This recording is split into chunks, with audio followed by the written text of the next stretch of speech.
पंचनामे ठोकले का हो तुम्ही शेतकरी मित्रांनो? आपल्या ते शेतातल्या पिका पाण्याचे नुकसान झाले पावसामुळे, त्याचे नसेल ठोकले मला माहिती ना. आणि ते पंचनामे करणारे अधिकाऱ्याला पण काही गरज नाही, कारण त्यांना कळून सुद्धा ते येणार नाही. त्यांना जाऊन त्यांना त्यांच्या दाड्या धरावं लागेल का बाबा आमचे पंचनामे कर. त्यांना नाही कळायचं ते गोरगरिबाचे कामं करत, त्यांना समजतात नाही. आणि त्यांना माहीतही नसेल झालं एखाद्या टायमाला आपलं नुकसानी झाल्या म्हणून, कारण ते बातम्या पाहत नाही, काय नाही त्यांची नाही चुकली.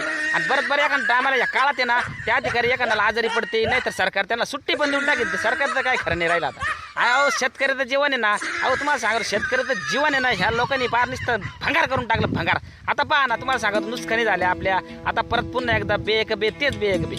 आता पहा परत कर्ज काढायचं, बियाणं आणायचं, शेती नांगरायची, परत ते पीक उभं करायचं, परत पुढं काय काय नाही. पावसाचं तर पावसानं तर आता यावर्षी वाटोळं करेलची. आता परत आहे ना असे हाल शेतकऱ्याचे कायम हालच हाल चालू आहे. आणि मदत करायला तर काय कोणी तयार नाही. तेव्हा आहे ना शेतकरी मित्रांनो, आपण एकमेकालाच मदत करायची, धैर्य वाढायचं एकमेकाचं. आता त्याशिवाय ना आता पर्याय नाही राहिला पहा.